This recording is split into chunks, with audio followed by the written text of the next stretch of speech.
The 16th Legislative Assembly in this August House. This House has a glorious heritage, and all of you are proud inheritors of this legacy. I take this opportunity to extend my warm greetings for the new year and Pongal to all the members and to the people of Tamil Nadu. I wish that this year brings happiness, prosperity, and well being to the people of the state. I would like to congratulate the Honorable Chief Minister Thiru M.K. Stalin for galvanizing the entire government machinery and effectively managing the second wave of the COVID pandemic by ramping up health infrastructure, ensuring availability of oxygen and essential drugs, and transforming the vaccination drive into a people's movement immediately after assuming office. The government's strategy in successfully containing the second wave without significantly affecting people's livelihood and economy has served as a model for the entire nation. The government has taken extensive measures to increase the coverage of vaccination against COVID. Mega vaccination drives are being conducted on a weekly basis throughout the state. When this government assumed office, the coverage of vaccination was very low, with only 8.09% of the eligible population having been administered the first dose and 2.84% the second dose. In just 7 months, due to the concerted efforts of this government, the vaccination coverage has been increased to 86.95% for the first dose and 60.71% for the second dose, with a total of 8.55 crore doses being administered. I request the people of Tamil Nadu to continue to cooperate with the government's efforts to ensure success. In line with the new policy announced by the Honorable Prime Minister on 25th December last year, the state has expanded the vaccination program to cover children in the age group of 15 to 18 years and will provide precaution dose for frontline staff, health workers, and vulnerable sections above 60 years of age. Recently, the Omicron variant of coronavirus has been identified and reported in many states of India, including Tamil Nadu. In order to prevent the spread of this variant, the government has strengthened testing and checking protocols at international airports.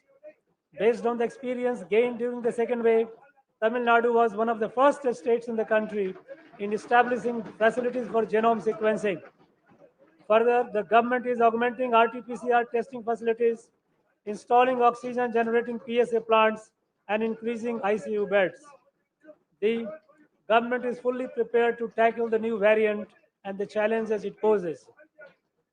The government is providing rupees 25 lakhs ex gratia to the families of frontline workers who lost their lives due to COVID and rupees 5 lakhs to children who have lost their parents. Further, the Tamil Nadu government has ordered an ex gratia of rupees 50,000 from the State Disaster Response Fund to the kin of persons who have lost their lives due to COVID. So far, relief has been provided to 27,432 families. Heeding to the appeal of the Honorable Chief Minister, donations from various quarters have poured into the Chief Minister Public Relief Fund. So far, rupees 543 crore has been received since the government assumed office and rupees 541.64 crore has been spent towards COVID-related activities. The Chief Minister's Comprehensive Health Insurance Scheme, which was introduced by Mutamid Arinar Kalenar, has been expanded with the annual income ceiling limit being increased from rupees 72,000 to rupees 1,20,000. The government has also extended the insurance scheme to COVID positive patients to avail all types of treatment free of cost in private hospitals. As a result, 33,117 persons have availed treatment worth rupees 387 crores so far. The government has launched a novel scheme of providing health services at the doorsteps of people. Makkalai Thedi Marutuvam. The scheme was launched with a total outlay of rupees 257 crore to address the increasing incidence of non-communicable diseases such as hypertension and diabetes. So far, 42,99,294 patients have benefited under this scheme. Varumam Kappom Tittam, which was launched by Mutamirth Arinar Kalainar, has been revived by this government and medical camps are being conducted throughout the state under this scheme. With a noble intention of preventing loss of precious lives due to road accidents, The government has launched Inuir Kapom Namai Kakum 48th term. Through this scheme, the government will bear the cost for critical care during the first 48 hours after the accident. In the first phase, 609 hospitals have been enrolled in this scheme. So far, 4,482 accident victims have been provided critical care. Many parts of the state, including Chennai, witnessed unprecedented rains and flooding during the northeast monsoon. Under the direct supervision of the Honorable Chief Minister, there was timely release of surplus water from dams and reservoirs as a precautionary measure. It is praiseworthy that the Honorable Chief Minister led from the front, personally visiting the affected districts and ensuring that immediate relief was provided to the affected people. Due to meticulous planning, deft management, and effective supervision, the loss of life has been minimized. However, there has been extensive damage to roads, bridges, water bodies, and crops. The government has submitted detailed memoranda seeking funds to the tune of rupees 6,230 crores to undertake relief and restoration work. We urge that funds from National Disaster Response Fund be released immediately in order to ameliorate the effects of damage caused by the floods. In order to suggest permanent measures to prevent inundation of Chennai, an advisory committee has been constituted to give recommendations on long-term mitigation and management of flood risk. This government will implement the permanent measures recommended by the committee to prevent inundation and consequent damages. The government will distribute a gift hamper for Pongal containing 19 grocery items and sugarcane to all 2.15 crore rice ration card holders in the state at a total cost of rupees 1,297 crore, so that the people who were severely impacted by the second wave of COVID and unprecedented rains can celebrate the Pongal festival with joy. The GST compensation regime is coming to an end on 30 June 2022. After the introduction of GST, the state was not able to realize the high growth of tax collection that it had witnessed during the VAT regime. The COVID pandemic has further exacerbated this problem. The state's revenues are yet to recover, and it would adversely impact the state finances if the compensation is not extended for at least 2 more years. Therefore, this government strongly urges the GST Council and the Finance Ministry of the Government of India to continue the GST compensation at least till 30th June 2024. It is the vision of the Honorable Chief Minister to make Tamil Nadu a $1 trillion economy by the year 2030. The government has already initiated various programs and policies to achieve this vision. A detailed action plan titled Towards $1 trillion economy will be prepared to ensure that this vision is realized. The government has been taking earnest efforts to improve the ease of doing business and reduce the compliance burden for businesses and citizens. The Honorable Chief Minister has launched a new single window portal and a mobile app to facilitate its use. Further, during the last assembly session, 165 obsolete and redundant acts were repealed. In a survey conducted by a popular English weekly, our Chief Minister has been adjudged as the most popular Chief Minister in the home state in India. It is laudable that the Honorable Chief Minister has achieved this recognition within such a short span of time after taking charge. The government has remained true to the Honorable Chief Minister's commitment of providing responsive administration. At the end of the first 100 days of Ugal Togutil Mudatamaicha scheme, the government has successfully redressed 229,216 petitions. To continue this good governance practice, the government has created a separate department, Mudalavarin Mugavari, under the direct supervision of the Honorable Chief Minister by the integrating Ungal Togutil Mudalvaicha department with CM Cell. The government is committed to uphold the glory of Tamil language. Muthamil Arinar Kalanar had declared that the song Nirarum Kodaluduttu, penned by Manomaniyan Sundarnar, should be sung as Tamil Thai Vardu in government programs.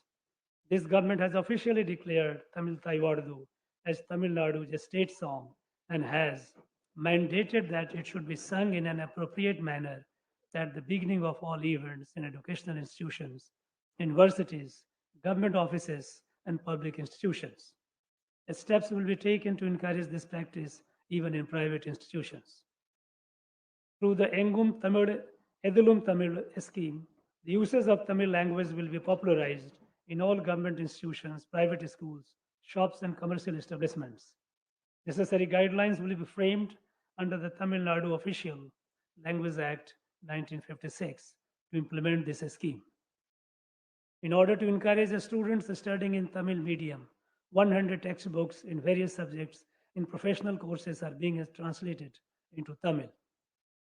The government has declared January 12 as World Tamil Diaspora Day, which will be marked by special events every year.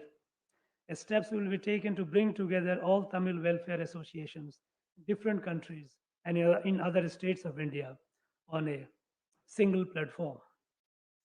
This will help the non-resident Tamils to be in touch with their roots and also facilitate their investment in the state. The Thai scheme will enable non-resident Tamils to participate in the development of infrastructure in their native places. The government is committed to promote the welfare of Sri Lankan Tamils in the state. Orders have been issued for constructing 3,510 houses in the first phase at a cost of rupees 176 crore to improve living conditions in rehabilitation camps. Further, the Honorable Chief Minister has launched several schemes, including increase in cash assistance, a skill training, and a scholarship, free clothes and utensils, and free gas connections for Sri Lankan Tamils. The government accords highest priority to effective maintenance of law and order in the state. 2 new police commissionerates have been created in Awadhi and Tambaram to improve policing in the Greater Chennai region.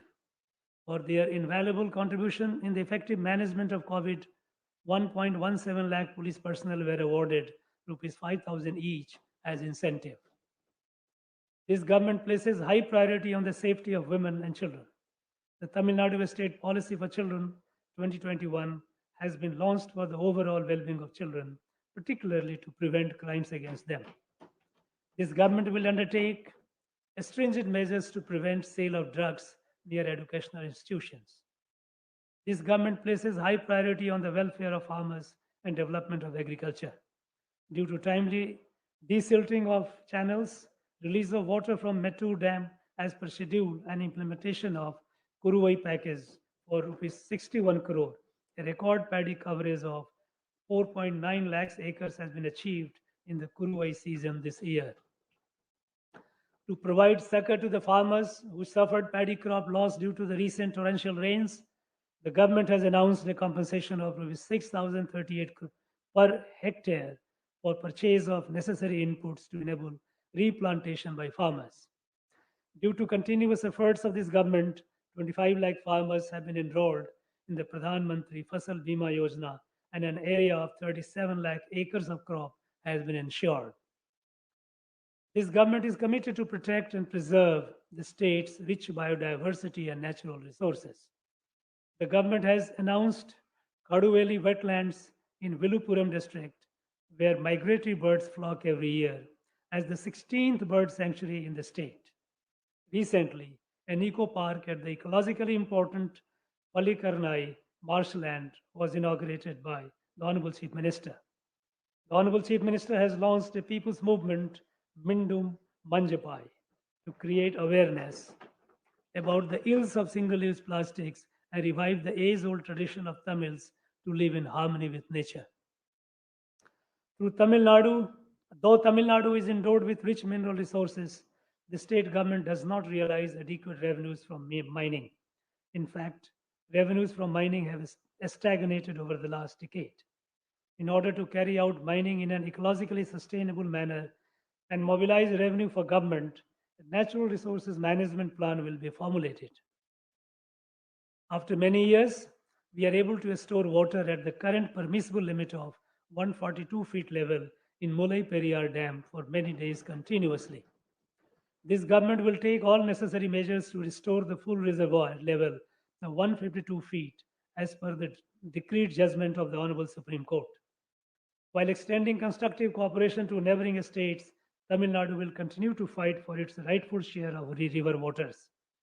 This government, which is committed to the welfare of farmers, will never allow construction of Megadatu Dam by Karnataka across Kaveri River. This government recognizes the vital role played by livestock sector in supplementing farmers' income and providing nutritional security in the rural economy. 7,760 specialized veterinary health care and awareness camps will be conducted to provide free veterinary health care services, particularly in remote villages. It is the paramount duty of this government to ensure the livelihood and safety of fishermen. We strongly urge that immediate steps should be taken to release the 68 fishermen and 75 fishing boats belonging to Tamil Nadu, currently in Sri Lankan custody. To find an amicable solution to this persisting issue, we exhort the External Affairs Ministry of Government of India to take measures to resume direct talks between Indian and Sri Lankan fishermen.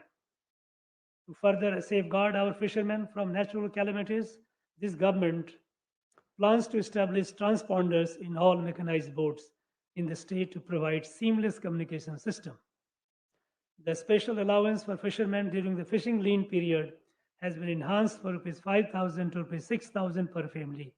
An amount of rupees 74 crore has been disbursed to 1.22 lakh fishermen families this year. The government is committed to providing quality education for all children. A mission mode program, Illam Tadi Kalavi, has been initiated with an initial outlay of around rupees 200 crore to bridge learning losses among students of classes 1 to 8 due to lack of access to a structured education during the lockdown. The program is implemented with the support of volunteers and the community. This program is successfully implemented in 12 districts on a pilot basis and is now being scaled up to the entire state. So far, 80,138 Elam 30 Kalvi centers have been started. A massive grassroots level exercise has been undertaken to bring dropout children back to school. Using a GPS enabled mobile application and with 80,000 surveyors drawn from various departments, 1,73,792 children have been identified and successfully enrolled in age appropriate classes. We are conscious of the fact that the future of a country is shaped by its classrooms. The government is promoting the dual language policy by bringing together a passion for mother tongue, Tamil, and proficiency in the global language English, imbibing values of inclusive growth through social justice for all, developing scientific temper and entrepreneurial spirit for the holistic development of the young generation, and create achievers in arts, literature, and sports. To realize these lofty ideals, a comprehensive scheme will be implemented over the next 5 years to modernize the government schools, which are the backbone of our state's education system. The government will set up smart classrooms in all 24,345 government primary schools, augment infrastructure to accommodate increasing admissions, and create high-tech computer, science, and language laboratories in all 6,992 middle, high, and higher secondary schools. High-speed broadband, connectivity, and well-maintained, clean, and hygienic sanitary complexes will be provided in all schools. In addition, refresher training to teachers with the guidance of eminent academicians in the country and training for development of soft skills of students would be imparted. This government is committed to improving the quality of all higher education institutions in the state. Preparations have already commenced to offer high quality IT platforms to benefit students and faculty in all universities, arts and science, and engineering colleges. The government is in the process of revamping the syllabus of higher education courses, and consultation with experts to improve employability of students. Efforts will be undertaken to improve curriculum and laboratory facilities in polytechnic colleges with the help of industry partners. The government has decided to reimburse all fees, including tuition fee, hostel fee, and counseling fee, to government school students admitted to professional courses under 7.5% seats allotted on preferential basis. So far, 8,371 students have been benefited.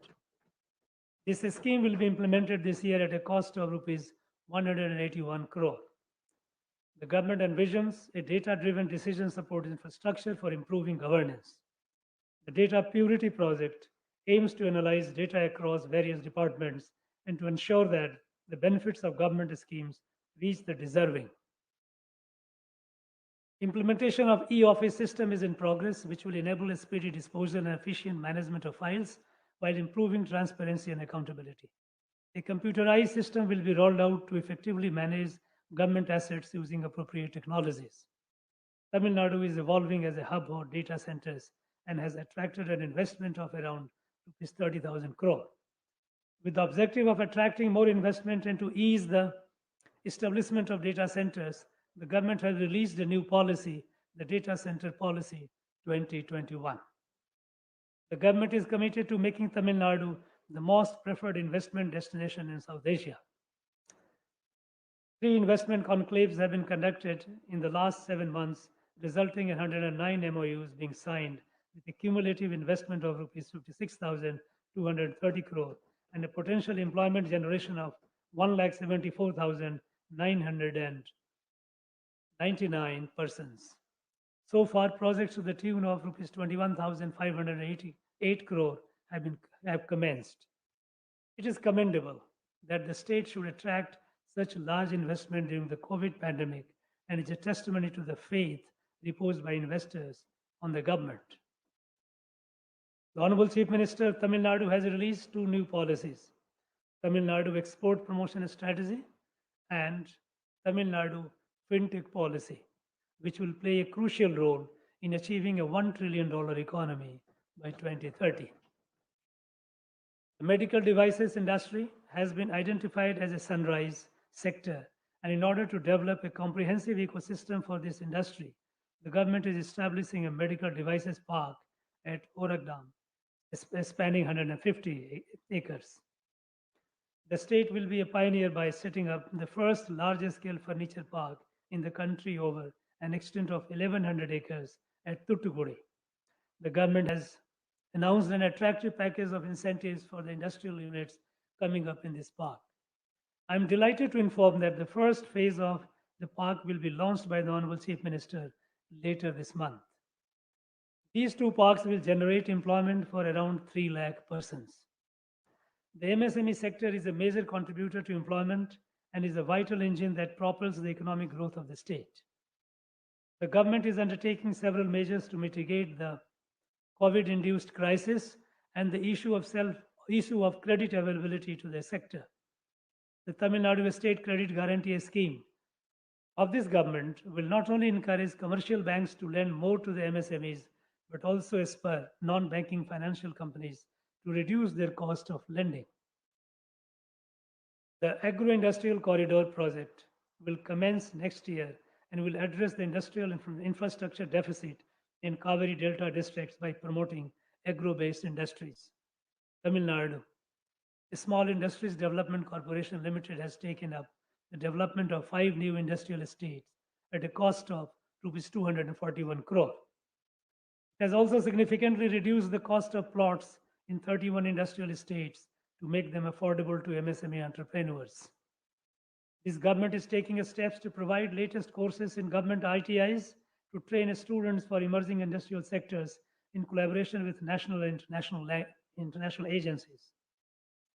Recognizing the adverse impact of COVID pandemic on weavers, this government has cleared the rebate claim of rupees 160 crore pending since the last 2 years for weavers cooperative societies.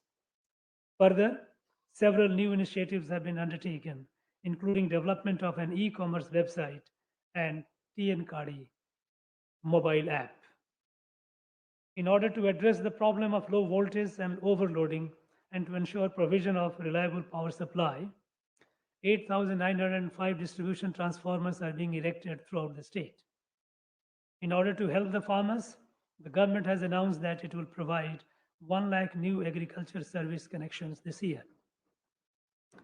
Despite the nationwide coal shortage and unprecedented rains, the government's tireless efforts have ensured that power supply was maintained without any interruption. The government is focused on strengthening grassroots democracy by empowering local bodies.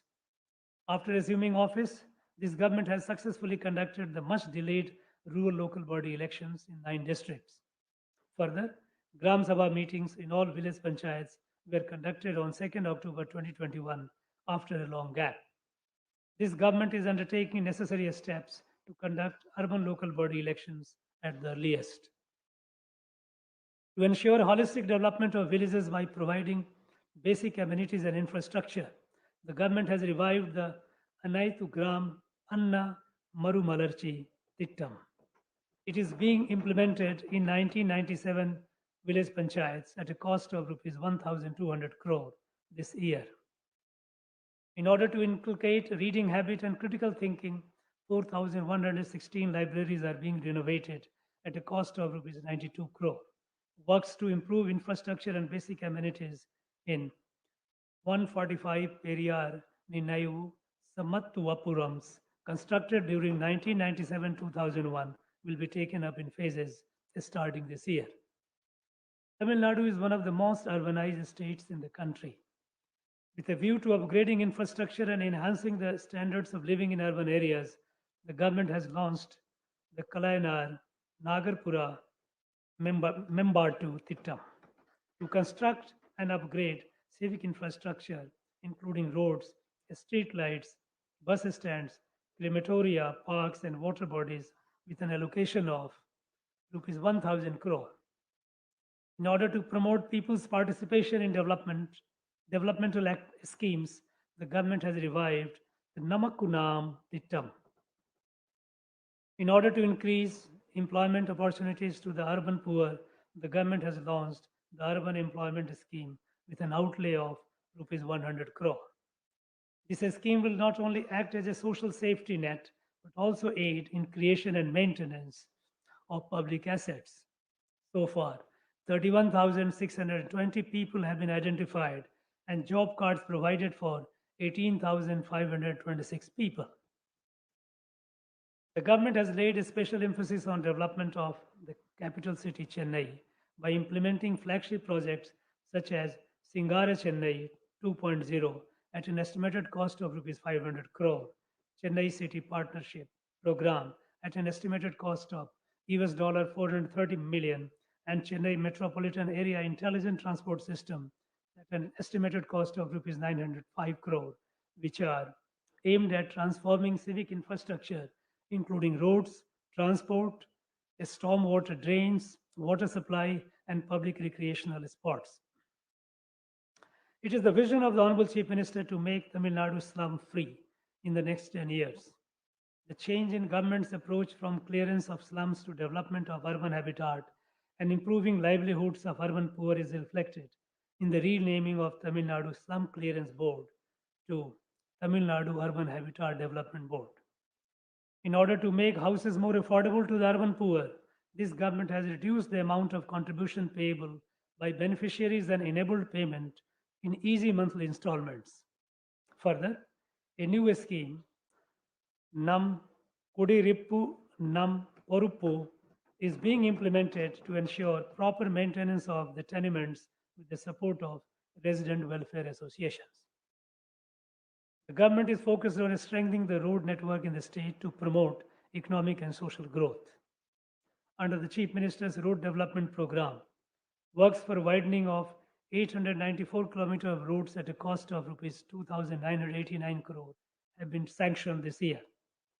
In order to reduce traffic congestion in Chennai, 3 major works, namely the vehicle underpass on Parangi Malai, Medavakkam Road, multi-level grade separator on Parangi Malai, Poonamali, Avadi Road, and grade separator at Madhya Kailash Junction at a cost of rupees 407 crore have been sanctioned by the government.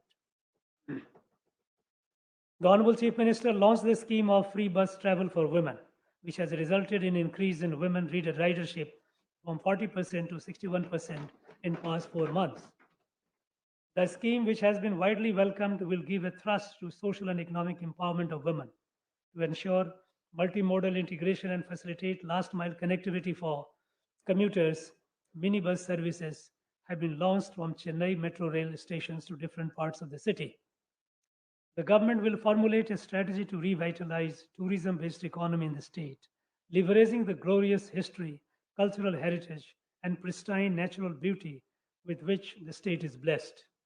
A new tourism policy, including components to promote adventure tourism, will be released this year. To secure the fund, to secure the future of children who have lost both their parents due to COVID, the government is depositing a sum of rupees 5 lakhs in the name of the child in Tamil Nadu Power Finance Corporation. The deposited amount will be paid with accrued interest when the child completes 18 years of age. So far, 287 children have benefited under this scheme. A sum of rupees 3 lakh is given in the name of the child who has lost either of the parents due to COVID as immediate relief. So far, 7,513 children have benefited. The government has created a special fund, Tamil Nadu Children Victim Compensation Fund, for the rehabilitation of victim children who have been awarded compensation under Protection of Children from Sexual Offences Act 2012. So far, 103 children have benefited under this scheme and rupees 2 crore has been disbursed. The government is taking a stern action against perpetrators of sexual offences against children. In order to empower women, the self-help group movement was started in Dharampuri by Muttamid Arainar Kalainar for the first time in the country in 1989. The seeds then sown have grown manifold into a massive movement today. During this financial year, 29,425 new self-help groups have been formed with 4,02,829 women. The government will ensure that the self-help group credit linkage will be more than rupees 20,000 crore this year. So far, an amount of rupees 14,872 crore has been provided to 1,83,096 self-help groups as loans by various banks. In a landmark move fulfilling the dream of Kanti Periyar and Muttamid Arainar Kalainar that people of all castes can become archikars, this government has issued appointment orders to 58 trained archikars belonging to different caste denominations. Since the government assumed office, 432.82 acres of temple lands at an estimated value of rupees 1,628.61 crore have been retrieved after clearing encroachments. This government is providing rupees 1,000 as monthly incentive to priests working in 12,959 temples under Urukala Pujai scheme. This government also ordered that no charges will be collected from differently abled for conducting their marriages in temples and temple-owned marriage halls. A publication division of Hindu Religious and Charitable Endowment Department will be established with state-of-art facilities to bring out books on the history and architecture of temples and the rich Tamil literature, including Bhakti literature. A drive will be launched to preserve the rare palm leaf manuscripts available in temples and mutts. Major temples will be encouraged to have book stalls wherein books about the history of temples, heritage, culture, and Tamil language will be displayed. Retired officials of Archaeological Survey of India and State Archaeological Department have been appointed as archaeological advisors for conservation, preservation, and renovation of ancient temples under the control of HRNC department. I sincerely appreciate the government for taking proactive steps to safeguard temple lands and effectively manage temple assets. In the recent excavations carried out by the State Archaeological Department, it has been scientifically established that Tanparunai civilization, which thrived on the banks of Tamirparani River, dates back 3,200 years. Works will commence shortly to establish a museum with modern facilities to showcase the rare artifacts found in excavations carried out in Adichalanur, Sivakalai, and Korakai. To protect our archaeological heritage, the government has banned mining activities in the vicinity of archaeological sites and in archaeologically important places. The core ideology of the Dravidian movement is to ensure self respect, dignity, and social justice for every individual, especially those belonging to the marginalized communities. The Honorable Chief Minister gestures to personally visit the Nari Kurovar and Irular families in their homes and address their grievances. It speaks volume about his personal commitment to this cause. Acting upon a long-standing demand, the government has created the Tamil Nadu State Commission for Scheduled Caste and Scheduled Tribes, a statutory body with autonomous powers for the protection of rights of these communities. This government has taken several steps, including increase in allowances, sanctioning of new hostels, and initiation of training programs for the welfare of students belonging to Adi Dravidar, scheduled tribes, classes, most backward classes, and denotified communities. The unrelenting efforts of the Honorable Chief Minister have made 27% reservation in other backward classes in All India quota for undergraduate and postgraduate medical courses a reality.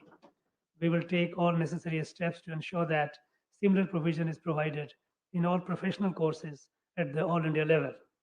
From the days of Justice Party, the state has been at the forefront in upholding the values of social justice and has been guiding other states on the path of humanity and progress.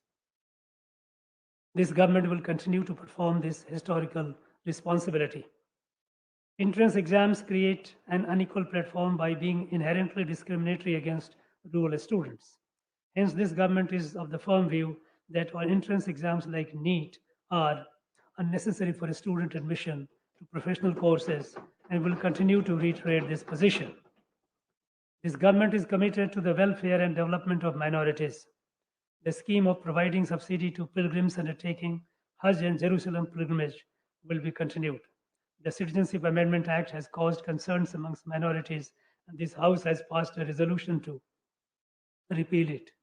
This government will strive to ensure that this resolution comes to fruition. The government is undertaking several measures to improve the livelihood of differently abled persons. With a view to identifying suitable job opportunities for them, all government and private establishments have been directed to publish an equal opportunity policy.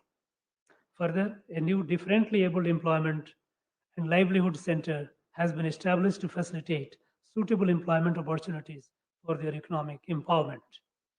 This government is committed to promote sporting talent among the youth of the state, to inspire and encourage sportspersons from Tamil Nadu to perform at the international level. The Honorable Chief Minister has announced a cash prize of which 2 crore and a job to Thiru Mariyappan Thangavelu, silver medalist in the Tokyo Paralympics.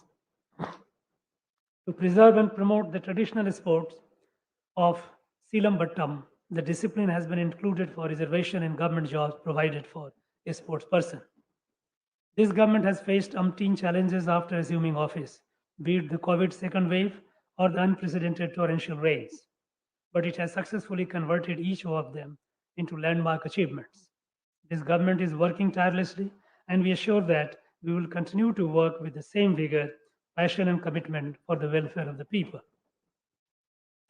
This government is committed to the principles of self respect, social justice, equality, rational thinking, and empathy. This government's path is guided by the thoughts and ideals of noble leaders like Tanti Periyar, Anal Ambedkar, Peruntarjivar Kamraj, Perainar Anna, and Mutamid Arainar Kalainar. This government will leave no stone unturned to realize the dreams and aspirations of the people and strive towards making Tamil Nadu the best administered state and a role model not only to other states in the country but to the entire South Asian region. I would like to again wish everyone a very happy Pongal and conclude my address with the immortal words of Mahakavi Bharatiyar.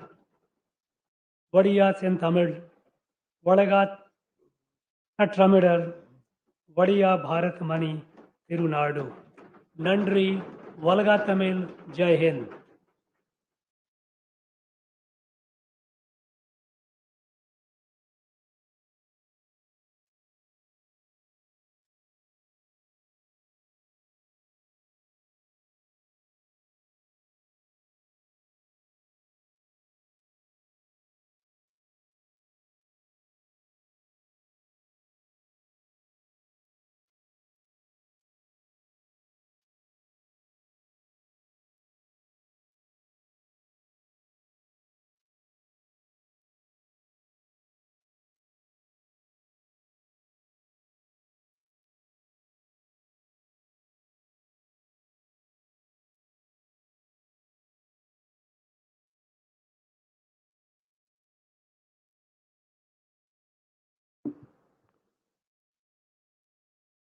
மாண்புமிகு சட்டமன்ற பேரவை உறுப்பினர்களே வணக்கம்.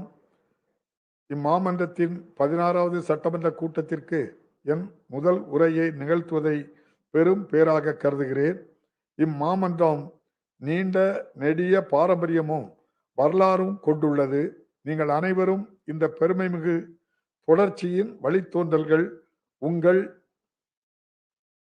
அனைவருக்கும் தமிழ்நாட்டு மக்களுக்கும் என் இனிய ஆங்கில புத்தாண்டு நல்வாழ்த்துக்களையும் பொங்கல் திருநாள் வாழ்த்துக்களையும் தெரிவித்துக் கொள்கிறேன். இப்புத்தாண்டில் தமிழ்நாட்டு மக்களின் வாழ்வில் வளமும் நலமும் பெற்று மகிழ்வுடன் வாழ உளமாற வாழ்த்துகிறேன். பதவியேற்ற முதல் நொடியிலிருந்தே ஒட்டுமொத்த அரசு இயந்திரத்தையும் முடுக்கிவிட்டு மருத்துவ கட்டமைப்பை மேம்படுத்தி ஆக்சிஜனும் அத்தியாவசிய மருந்துகளும் மாநிலமெங்கும் கிடைப்பதை உறுதி செய்து தடுப்பூசி பணிகளை மக்கள் இயக்கமாக மாற்றி கோவிட் பெருந்தொற்றின் 2ஆம் அலையை திறம்பட கையாண்ட மாண்புமிகு முதலமைச்சர் திரு மு.க. ஸ்டாலின் அவர்களை மனமாற பாராட்டுகிறேன். மாநிலத்தின் பொருளாதாரமும் மக்கள் வாழ்வாதாரமும் பெரும் அளவில் பாதிப்படையாமல் கொரோனா பெருந்தொற்றை இந்த அரசு வெற்றிகரமாக கட்டுப்படுத்திய முறை நமது நாட்டிற்கே முன்னோடியாக அமைந்தது. கோவிட் பெருந்தொற்றை கட்டுப்படுத்த மக்களுக்கு தடுப்பூசி செலுத்துவதற்கான பல சிறப்பு முயற்சிகளை இந்த அரசு மேற்கொண்டுள்ளது. மாநிலம் முழுவதும் வாரந்தோறும் மாபெரும் தடுப்பூசி முகாம்கள் நடத்தப்பட்டு வருகின்றன. இந்த அரசு பொறுப்பேற்ற போது தடுப்பூசிகளுக்கு தகுதியானவர்களில் 8.09% மக்களுக்கு முதல் தவணை தடுப்பூசியும் 2.84% மக்களுக்கு 2ஆம் தவணை தடுப்பூசியும் என்ற குறைந்த அளவிலேயே செலுத்தப்பட்டிருந்தது. இந்த அரசின் சீரிய முயற்சிகளால் இந்நிலை மாறி 7 மாதங்களில் 86.95% மக்களுக்கு முதல் தவணை தடுப்பூசியும் 60.71% மக்களுக்கு 2ஆம் தவணையும் என 8.55 கோடி தடுப்பூசிகள் செலுத்தப்பட்டுள்ளன. இந்த முயற்சிகள் முழுமையான வெற்றி பெற தமிழ்நாட்டு மக்கள் தொடர்ந்து ஒத்துழைப்பு அளிக்க வேண்டும் என இத்தருணத்தில் கேட்டுக்கொள்கின்றேன். கடந்த 25 டிசம்பர் அன்று மாண்புமிகு பாரத பிரதமர் அவர்கள் அறிவித்துள்ள புதிய கொள்கையை பின்பற்றி 15 முதல் 18 வயதுள்ள குழந்தைகளுக்கு தடுப்பூசிகளை மாநில அரசு வழங்கி வருகின்றது. மேலும் முன்கள பணியாளர்களுக்கும் சுகாதார பணியாளர்களுக்கும் 60 வயதுக்கு மேற்பட்ட எளிதில் பாதிக்கப்படக்கூடியவர்களுக்கும் கூடுதல் தவணையில் பிரிகாஷன் டோஸ் தடுப்பூசிகள் வழங்கப்படும். அண்மையில் தமிழ்நாடு உட்பட இந்தியாவின் பெருவாரியான மாநிலங்களில் கொரோனாவின் உருமாறிய ஒமைக்ரான் வைரஸ் கண்டறியப்பட்டுள்ளது. இதன் பரவலை தடுப்பதற்காக பன்னாட்டு விமான நிலையங்களில் சோதனையும் ஆய்வு செயல்முறைகளையும் அரசு வலுப்படுத்தியுள்ளது. கோவிட் பெருந்தொற்றின் 2ஆம் அலையின் அனுபவத்தின் அடிப்படையில் நமது நாட்டிற்கே எடுத்துக்காட்டாக மரபணு வரிசை முறை சோதனை வசதிகள் இந்த அரசால் ஏற்படுத்தப்பட்டுள்ளன. RT-PCR சோதனை வசதிகளை அதிகரித்தல், ஆக்சிஜன் உற்பத்தி செய்யும் BSA ஆலைகளை BSA பிளான்ஸ் நிறுவுதல், அவசர சிகிச்சை படுக்கைகளின் எண்ணிக்கையை அதிகரித்தல் ஆகிய நடவடிக்கைகளை இந்த அரசு மேற்கொண்டு வருகின்றது. இப்புதிய மாற்றம் பெற்ற வைரஸின் சவால்களை எதிர்கொள்வதற்கு அரசு முழுமையான தயார் நிலையில் உள்ளது. கொரோனா தொற்றால் உயிரிழந்த முன்கள பணியாளர்களின் குடும்பங்களுக்கு 25 லட்சம் ரூபாயும், பெற்றோரை இழந்த குழந்தைகளுக்கு 5 லட்சம் ரூபாயும் நிவாரணமாக இந்த அரசு வழங்குகின்றது. அது மட்டுமின்றி இத்தொழில் உயிரிழப்பு நேர்ந்த அனைத்து குடும்பங்களுக்கும் மாநில பேரிடர் நிவாரண நிதியில் இருந்து தலா 50,000 ரூபாயை நிவாரண நிதியாக வழங்க தமிழ்நாடு அரசு உத்தரவிட்டுள்ளது. இதுவரை 27,432 குடும்பங்களுக்கு இத்தொகை வழங்கப்பட்டுள்ளது. இந்த அரசு பொறுப்பேற்ற பின் மாண்புமிகு முதலமைச்சர் அவர்களின் வேண்டுகோளை ஏற்று முதலமைச்சர் பொது நிவாரண நிதிக்கு பல்வேறு தரப்பிலிருந்து 543 கோடி ரூபாய் நன்கொடையாக பெறப்பட்டது. இதிலிருந்து இதுவரை கோவிட் தடுப்பு நிவாரண பணிகளுக்கு 541.64 கோடி ரூபாய் செலவிடப்பட்டுள்ளது. முத்தமிழறிஞர் கலைஞர் அவர்களால் அறிமுகப்படுத்தப்பட்ட முதலமைச்சரின் விரிவான மருத்துவ காப்பீடு திட்டத்தில் பயன்பெறுவதற்கான ஆண்டு வருமான உச்சவரம்பை 72,000 ரூபாயில் இருந்து 1,20,000 ரூபாயாக உயர்த்தப்பட்டுள்ளது. இக்காப்பீட்டு திட்டத்தின் மூலம் கோவிட் தொற்றால் பாதிக்கப்பட்ட நோயாளிகள் தனியார் மருத்துவமனைகளில் அனைத்து சிகிச்சைகளையும் இலவசமாக பெறலாம் என இந்த அரசு அறிவித்துள்ளது. இதன் பயனாக இதுவரை 33,117 பேர் 387 கோடி ரூபாய் மதிப்பிலான சிகிச்சை பெற்றுள்ளனர். மருத்துவ சேவைகளை மக்களின் இருப்பிடத்திற்கே கொண்டு சேர்க்கும் வகையில் மக்களை தேடி மருத்துவம் என்னும் முன்னோடி திட்டத்தை மாண்புமிகு முதலமைச்சர் அவர்கள் தொடங்கி வைத்துள்ளார்கள். உயர் இரத்த அழுத்தம், சர்க்கரை நோய் போன்ற தொற்றா நோய்களின் தாக்கம் அதிகரித்து வருவதை தடுக்கும் வகையில் மொத்தம் 257 கோடி ரூபாய் செலவில் இத்திட்டம் தொடங்கப்பட்டுள்ளது. இதுவரை 42,99,294 நோயாளிகள் இத்திட்டத்தில் பயனடைந்துள்ளனர். முத்தமிழறிஞர் கலைஞர் அவர்களால் தொடங்கப்பட்ட வருமுன் காப்போர் திட்டத்திற்கு புத்துயிர் அளிக்கப்பட்டு மாநிலம் எங்கும் மருத்துவ முகாம்கள் நடத்தப்பட்டு வருகின்றன. சாலை விபத்துகளால் ஏற்படும் விலை மதிப்பற்ற உயிர்களின் இழப்புகளை குறைக்கும் வகையில் இன்னுயிர் காப்போம் நம்மை காக்கும் 48 திட்டம் என்ற உன்னத திட்டத்தை இந்த அரசு தொடங்கியுள்ளது. இத்திட்டத்தின் வாயிலாக விபத்து ஏற்பட்ட முதல் 48 மணி நேரத்திற்குள் அளிக்கப்படும் அவசர சிகிச்சைகளுக்கான செலவை அரசே ஏற்கும். இத்திட்டத்தில் முதல் கட்டமாக 609 மருத்துவமனைகள் பதிவு செய்யப்பட்டுள்ளன. இதுவரை விபத்துகளில் சிக்கிய 4,482 பேர்கள் அவசர சிகிச்சைகளை பெற்றுள்ளனர். வடகிழக்கு பருவமழை காலத்தில் சென்னை உட்பட மாநிலத்தின் பல்வேறு பகுதிகளில் வரலாறு காணாத மழைப்பொழிவும் வெள்ளப்பெருக்கும் ஏற்பட்டன. மாண்புமிகு முதலமைச்சர் அவர்களின் நேரடி மேற்பார்வையில் முன்னெச்சரிக்கையாக சரியான நேரத்தில் அணைகளில் இருந்தும் ஏரிகளில் இருந்தும் உபரி நீர் விடுவிக்கப்பட்டது. மாண்புமிகு முதலமைச்சர் அவர்களே பாதிக்கப்பட்ட மாவட்டங்களுக்கு நேரில் சென்று பார்வையிட்டு பாதிக்கப்பட்ட மக்களுக்கு உடனடியாக நிவாரணம் அளிக்கப்படுவதை உறுதி செய்து பேரிடர் நிவாரண பணிகளை முன்னின்று நடத்தியது பாராட்டுக்குரியது. துல்லியமான திட்டமிடல், திறன்மிகு மேலாண்மை, தீவிர மேற்பார்வையின் காரணமாக உயிரிழப்புகள் பெருமளவில் தவிர்க்கப்பட்டன. இருப்பினும் சாலைகள், பாலங்கள், நீர்நிலைகள் போன்ற கட்டமைப்புகளும் பயிர்களும் கடுமையாக சேதமடைந்துள்ளன. நிவாரணம் மற்றும் மறுசீரமைப்பு பணிகளை மேற்கொள்வதற்காக 6,230 கோடி ரூபாய் நிதியை கோரி விரிவான கோரிக்கைகளை இந்த அரசு அளித்துள்ளது. வெள்ளத்தால் ஏற்பட்டுள்ள சேதங்களை மறுசீரமைக்க தேசிய பேரிடர் நிவாரண நிதியில் இருந்து NDRF நிதியை உடனடியாக விடுவிக்க வேண்டும் என்று வலியுறுத்துகிறோம். இனி வரும் காலங்களில் சென்னையில் வெள்ளத்தால் ஏற்படும் பாதிப்புகளை தடுப்பதற்கு நீண்டகால தடுப்பு மற்றும் மேலாண்மை குறித்த பரிந்துரைகளை வழங்குவதற்கென ஆலோசனை குழு ஒன்று அமைக்கப்பட்டுள்ளது.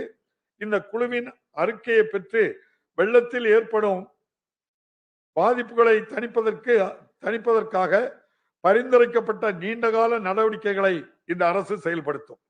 கோவிட் பெருந்தொற்றின் 2வது அலையாலும் வரலாறு காணாத மழை வெள்ளத்தாலும் கடுமையாக பாதிக்கப்பட்ட மக்கள் பொங்கல் திருநாளை மகிழ்வுடன் கொண்டாடும் வகையில் 1,297 கோடி ரூபாய் செலவில் மாநிலத்தில் உள்ள 2,15,00,000 அரிசி குடும்ப அட்டைதாரர்கள் அனைவருக்கும் 19 மளிகை பொருட்களும் கரும்பும் அடங்கிய பொங்கல் பரிசு தொகுப்பு அரசால் வழங்கப்பட்டு வருகின்றது. மாநிலத்திற்கு வழங்கப்படும் சரக்கு மற்றும் சேவை வரி இழப்பீடு 30/6/2022 அன்று முடிவுக்கு வருகின்றது. முந்தைய மதிப்பு கூட்டு வரி முறையை செயல்படுத்திய போது அதிக வரி வசூல் வளர்ச்சி வீதத்தை மாநிலம் கண்டது. ஆனால் சரக்கு மற்றும் சேவை வரி அறிமுகப்படுத்தப்பட்ட பின்னர் அத்தகைய வளர்ச்சி வீதத்தை அடைய இயலவில்லை. கோவிட் பெருந்தொற்றினால் இந்த நிலை மேலும் மோசமடைந்துள்ளது. மாநிலத்தின் வருவாய் இயல்பு நிலைக்கு திரும்பாததால் குறைந்தபட்சம் 2 ஆண்டுகளுக்கு இந்த இழப்பீடு வழங்குவதை தொடராவிட்டால் இது மாநில அரசுகளின் நிதி நிலையை பெருமளவில் பாதிக்கும். எனவே சரக்கு மற்றும் சேவை வரி இழப்பீடு வழங்குவதை குறைந்தபட்சம் 30/6/2024 வரை நீட்டிக்க வேண்டும் என சரக்குகள் மற்றும் சேவைகள் வரி மன்றத்தையும் ஒன்றிய நிதி அமைச்சகத்தையும் இவ்வரசு வலியுறுத்தும். 2030 ஆண்டிற்குள் தமிழ்நாட்டின் பொருளாதாரம் 1 லட்சம் கோடி டாலர், 1 டிரில்லியன் டாலர் என்ற இலக்கை எய்த வேண்டும் என்பதில் மாண்புமிகு முதலமைச்சர் அவர்கள் உறுதியாக உள்ளார். இதற்காக பல்வேறு திட்டங்களையும் கொள்கைகளையும் அரசு ஏற்கனவே தொடங்கியுள்ளது. இந்த இலக்கை நிறைவேற்ற 1 லட்சம் கோடி டாலர் பொருளாதாரத்தை நோக்கி என்ற விரிவான செயல் திட்டம் ஒன்று தயாரிக்கப்படும். தொழில் நடத்துவதை எளிதாக்குவதற்கும் பொதுமக்கள் நிறுவனங்களின் இணக்க சுமையை குறைப்பதற்கும் பல தீவிர முயற்சிகளை இந்த அரசு எடுத்து வருகின்றது. புதிய ஒற்றைச்சாளர இணைய முகப்பையும் அதை எளிதாக செயல்படுத்துவதற்கு அலைபேசி செயலி ஒன்றையும் மாண்புமிகு முதலமைச்சர் அவர்கள் அறிமுகப்படுத்தியுள்ளார். மேலும் கடந்த சட்டமன்ற அமர்வின் போது 165 காலாவதியான தேவையற்ற சட்டங்கள் ரத்து செய்யப்பட்டுள்ளன. புகழ்பெற்ற ஆங்கில வார இதழ் ஒன்று மேற்கொண்ட ஆய்வில் சிறந்த முதலமைச்சர் என மாநில மக்கள் மனத்தில் இடம்பெற்ற முதலமைச்சர் என்ற தலைப்பில் நமது முதலமைச்சர் இந்தியாவிலேயே முதலிடத்தை பெற்றுள்ளார். பதவிக்கு வந்த மிக குறுகிய காலத்திலேயே இத்தகைய சாதனை புரிந்துள்ளது மிகவும் பாராட்டிற்குரியது. மக்களின் குறைகளை உடனுக்குடன் தீர்ப்போம் என்று மாண்புமிகு முதலமைச்சர் அவர்கள் அளித்த வாக்குறுதியை நினைவில் கொண்டு இந்த அரசு செயல்படுகிறது. உங்கள் தொகுதியில் முதலமைச்சர் திட்டத்தின் மூலம் 100 நாட்கள் முடிவில் 2,29,216 மனுக்களுக்கு மன நிறைவு அளிக்கும் வகையில் தீர்வுகள் காணப்பட்டன. அரசின் இந்த சீரிய நிர்வாகம் சிறப்புற தொடரும் நோக்கத்தில் உங்கள் தொகுதியில் முதலமைச்சர் துறையையும் முதலமைச்சரின் தனிப்பிரிவையும் சிஎம் செல் இணைத்து மாண்புமிகு முதலமைச்சர் அவர்களின் நேரடி மேற்பார்வையின் கீழ் முதல்வரின் முகவரி என்ற தனித்துறை ஒன்றை இந்த அரசு உருவாக்கியுள்ளது. தமிழ் மொழியை போற்றி அதன் செம்மையை நிலைநாட்டுவதில் இந்த அரசு உறுதியாக உள்ளது. மனோன்மணியம் சுந்தரனார் அவர்களை இயற்றிய நீராறும் கடலுடுத்த என்ற பாடலை தமிழ்தாய் வாழ்த்தாக அரசு நிகழ்ச்சிகளில் பாட வேண்டும் என்று முத்தமிழறிஞர் கலைஞர் அவர்கள் அறிவித்தார்.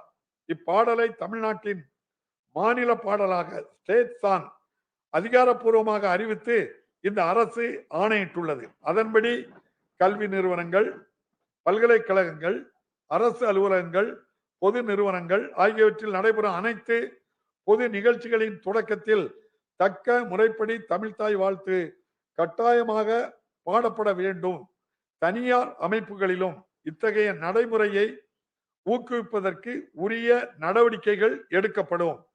எங்கும் தமிழ் எதிலும் தமிழ் திட்டத்தின் மூலம் அரசு அமைப்புகள், தனியார் பள்ளிகள், கடைகள், வணிக நிறுவனங்கள் என அனைத்திலும் தமிழ் மொழியின் பயன்பாட்டை ஊக்குவிக்கும் வகையில் தமிழ்நாடு ஆட்சி மொழி சட்டம் 1956 புதிய வழிகாட்டு நெறிமுறைகள் வகுக்கப்படும். தமிழ் வழியில் படிக்கும் மாணவர்களை ஊக்குவிக்கும் வகையில் மருத்துவம், பொறியியல் போன்ற தொழிற் படிப்புக்கான 100 பாட புத்தகங்கள் தமிழில் மொழிபெயர்க்கப்பட்டு வருகின்றன. ஜனவரி 12ஆம் நாள் அயலக தமிழர் நாளாக அரசால் அறிவிக்கப்பட்டுள்ளது. இந்நாள் ஒவ்வொரு ஆண்டும் சிறப்பு நிகழ்ச்சியுடன் கொண்டாடப்படும். பல்வேறு நாடுகளிலும் இந்தியாவின் பிற மாநிலங்களிலும் உள்ள தமிழ்நல சங்கங்கள் அனைத்தையும் ஒருங்கிணைப்பதற்கான நடவடிக்கைகள் மேற்கொள்ளப்படும். இதன் மூலம் அயலக தமிழர்களுக்கு தாய் தமிழகத்துடன் உள்ள உறவு வலுப்பெறுவதுடன் தமிழ்நாட்டிற்கு அதிக அளவில் முதலீடுகளை ஈர்க்கவும் உதவும்.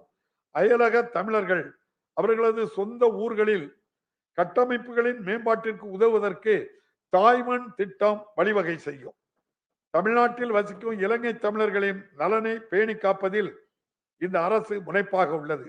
இலங்கை தமிழர் மறுவாழ்வு முகாம்களின் வாழ்விட சூழலை மேம்படுத்தும் வகையில் முதற்கட்டமாக 176 கோடி ரூபாய் செலவில் 3510 புதிய வீடுகளை கட்டுவதற்கான ஆணைகள் வழங்கப்பட்டுள்ளன. மேலும் உயர்த்தப்பட்ட பணக்கொடைகள், திறன் மேம்பாட்டு பயிற்சி, கல்வி ஊக்கத்தொகை, இலவச ஆடைகள், பாத்திரங்கள், இலவச எரிவாயு இணைப்பு போன்ற பல்வேறு நலத்திட்டங்களை மாண்புமிகு முதலமைச்சர் அவர்கள் தொடங்கி வைத்துள்ளார்கள். மாநிலத்தில் சட்டம் ஒழுங்கை திறம்பட நிலைநாட்டுவதற்கு இந்த அரசு முன்னுரிமை அளித்து வருகின்றது. பெருநகர சென்னை பகுதியில் காவல்துறையின் செயல்பாட்டை மேம்படுத்துவதற்கு ஆவடியிலும் தாம்பரத்திலும் 2 புதிய காவல் ஆணையரகங்களை அரசு தொடங்கியுள்ளது. கோவிட் பெருந்தொற்று காலத்தில் திறம்பட பணியாற்றிய காவல்துறையினரின் சேவைகளை பாராட்டும் வகையில் 1.17 லட்சம் காவல்துறையினருக்கு தலா ரூபாய் 5000 ஊக்கத்தொகை வழங்கப்பட்டது.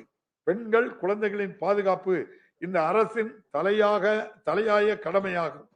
குழந்தைகளின் ஒட்டுமொத்த நல்வாழ்விற்காக, குறிப்பாக குழந்தைகளுக்கு எதிரான குற்றங்களை தடுக்கும் நோக்கத்துடன் தமிழ்நாடு மாநில குழந்தைகளுக்கான கொள்கை 2021 இந்த அரசு வெளியிட்டுள்ளது. கல்வி நிறுவனங்களின் அருகில் போதைப் பொருட்களின் விற்பனை தடுப்பதற்கு கடுமையாக நடவடிக்கைகளை இந்த அரசு மேற்கொள்ளும். உழவர்களின் நலனை பேணி காப்பதற்கும் வேளாண் தொழிலை மேம்படுத்துவதற்கும் உயர் முக்கியத்துவத்தை இந்த அரசு அளிக்கின்றது. இந்த நேரத்தில் கால்வாய்களை தூர்வாரி மேட்டூர் அணையில் இருந்து நீரை விடுவித்து குறுவை சாகுபடியை ஊக்குவிக்க 61 கோடி ரூபாயில் குறுவை சாகுபடி தொகுப்பும் வழங்கப்பட்டது. இதன் விளைவாக இவ்வாண்டு 4.9 லட்சம் ஏக்கர் பரப்பளவில் குறுவை நெல் சாகுபடி செய்து வரலாறு காணாத சாதனை படைத்துள்ளது. அண்மையில் ஏற்பட்ட எதிர்பாராத வெள்ளத்தால் நெற்பயிர்கள் சில பகுதிகளில் சேதமடைந்தன. இதனால் பாதிக்கப்பட்ட விவசாயிகள் துயரை தீர்க்கவும் மறு பயிரிட செய்ய தேவையான இடுபொருளை வழங்கவும் ஒரு ஹெக்டேருக்கு ரூபாய் 6038 இழப்பீடு அரசு அறிவித்துள்ளது. மாநில அரசின் தொடர் முயற்சியால் பிரதம மந்திரியின் பயிர் காப்பீடு திட்டத்தில் 25 லட்சம் விவசாயிகள் இணைந்துள்ளனர். இத்திட்டத்தில் 37 லட்சம் ஏக்கர் பயிர் காப்பீடு செய்யப்பட்டுள்ளது. மாநிலத்தின் வளமிக்க உயிரின பன்மயத்தையும் இயற்கை வளங்களையும் பாதுகாக்க இந்த அரசு உறுதி பூண்டுள்ளது. ஒவ்வொரு ஆண்டும் பெருமளவில் பறவைகள் வருகை தரும் விழுப்புரம் மாவட்டத்தில் உள்ள கழுவேலி சதுப்பு நிலங்களை மாநிலத்தின் 16வது பறவைகள் சரணாலயமாக தமிழ்நாடு அரசு அறிவித்துள்ளது. சுற்றுச்சூழல் முக்கியத்துவம் வாய்ந்த பள்ளிக்கரணை சதுப்பு நிலத்தில் புதிய சூழல் பூங்காவினை மாண்புமிகு முதலமைச்சர் அவர்கள் திறந்து வைத்துள்ளார்கள். இயற்கையோடு இயந்த வாழ்வு என்ற தமிழர்களின் தொன்மையான பண்பாட்டை மீட்டெடுக்கவும் ஒரு முறை மட்டும் பயன்படுத்தும் நெகிழிகளால் உண்டாகும் தீங்குகள் பற்றிய விழிப்புணர்வை ஏற்படுத்தவும் மீண்டும் மஞ்சப்பை என்னும் மக்கள் இயக்கத்தை மாண்புமிகு முதலமைச்சர் அவர்கள் தொடங்கி வைத்துள்ளார்கள். தமிழ்நாடு அதிக அளவில் கனிம வளங்களை கொண்டிருந்தாலும் அதற்கேற்ற வருவாயை மாநில அரசு பெறுவதில்லை. மேலும் கடந்த 10 ஆண்டுகளாக கனிமங்களிலிருந்து பெறப்படும் வருவாயில் தேக்கம் ஏற்பட்டுள்ளது. சுற்றுச்சூழலை பாதிக்காத வகையில் சுரங்கப்பணிகள் மேற்கொள்வதற்கும் அரசிற்கு உரிய வருவாயை திரட்டுவதற்கும் இயற்கை வள மேலாண்மை திட்டம் ஒன்று வகுக்கப்படும். பல ஆண்டுகளுக்கு பின் முல்லை பெரியாறு அணையில் தற்போது அனுமதிக்கப்பட்டுள்ள அளவான 142 அடி உயரத்திற்கு நீரை இந்த ஆண்டு தொடர்ந்து பல நாட்கள் தேக்க முடிந்தது. மாண்புமை உச்ச நீதிமன்ற தீர்ப்பாணையின்படி அணையின் முழு கொள்ளளவான 152 அடியை எய்த தேவையான அனைத்து முயற்சிகளையும் இந்த அரசு மேற்கொள்ளும். அண்டை மாநிலங்களுக்கு ஆக்கப்பூர்வமான ஒத்துழைப்பை வழங்கும் அதே வேளையில் நதிநீர் பங்கீட்டில் தனது உரிமைகளை ஒருபோதும் கைவிடாமல் தனது நியாயமான பங்கிற்காக தமிழ்நாடு தொடர்ந்து போராடும். காவிரி ஆற்றில் கர்நாடக அரசால் மேகதாதுவில் அணை கட்டும் திட்டத்தை உழவர்களின் நலன் மீது அக்கறை கொண்ட இந்த அரசு ஒருபோதும் அனுமதிக்காது. கிராமப்புற பொருளாதாரத்தில் உழவர்களின் வருவாயை பெருக்குவதிலும் ஊட்டச்சத்து பாதுகாப்பினை உறுதி செய்வதிலும் கால்நடை வளர்ப்பு வைக்கும் முக்கியமான பங்கை இந்த அரசு நன்கு அறியும். இலவச கால்நடை மருத்துவ வசதிகளை வழங்குவதற்காக குறிப்பாக தொலைதூர கிராமங்களில் 7760 சிறப்பு கால்நடை மருத்துவ விழிப்புணர்வு முகாம்கள் நடத்தப்படும். நமது மீனவர்களின் வாழ்வாதாரத்தையும் பாதுகாப்பையும் உறுதி செய்வது இந்த அரசின் முக்கிய குறிக்கோளாகும். தற்போது இலங்கையில் காவலில் உள்ள தமிழ்நாட்டைச் சேர்ந்த 68 மீனவர்களையும் 75 மீன்பிடி படகுகளையும் விடுவிப்பதற்கு தேவையான அனைத்து நடவடிக்கைகளையும் உடனடியாக எடுக்க வேண்டும் என்று வலியுறுத்துகின்றோம். தொடர்ந்து ஏற்படும் இந்நிகழ்வுகளுக்கு சுமூகமான தீர்வு காண இந்திய மீனவர்களுக்கும் இலங்கை மீனவர்களுக்கும் நேரடி பேச்சுவார்த்தை மீண்டும் தொடங்க ஆவணம் செய்ய வேண்டும் என்று வெளியுறவுத்துறை அமைச்சகத்தை கேட்டுக்கொள்கிறோம். மேலும் இயற்கை சீற்றங்களில் இருந்து நமது மீனவர்களை பாதுகாப்பதற்காக தடையில்லா தகவல் தொடர்பு அமைப்புகளை வழங்க மாநிலத்தில் உள்ள அனைத்து இயந்திர படகுகளிலும் தகவல் தொடர்பு கருவிகளை டிரான்ஸ்பாண்டர்ஸ் நிறுவ இந்த அரசு திட்டமிட்டுள்ளது. மீன்பிடி குறைவு காலத்தில் மீனவர்களுக்கு வழங்கப்படும் சிறப்பு உதவித்தொகை ஒரு குடும்பத்துக்கு ரூபாய் 5000 இருந்து 6000 ரூபாயாக உயர்த்தப்பட்டு இந்த ஆண்டில் 1.22 லட்சம் மீனவர் குடும்பங்களுக்கு ரூபாய் 74 கோடி ரூபாய் வழங்கப்பட்டுள்ளது. அனைத்து குழந்தைகளுக்கும் தரமான கல்வியை வழங்குவதில் அரசு உறுதியாக உள்ளது. ஊரடங்கு காலத்தின் போது மாணவர்கள் பள்ளிக்கூட செல்ல இயலாததால் 1 முதல் 8 வகுப்பு மாணவர்களுக்கு ஏற்பட்ட கற்றல் இழப்புகளை ஈடு செய்வதற்காக இல்லம் தேடி கல்வி என்ற முன்னோடி திட்டம் சுமார் 200 கோடி ரூபாய் மதிப்பீட்டில் தொடங்கப்பட்டுள்ளது.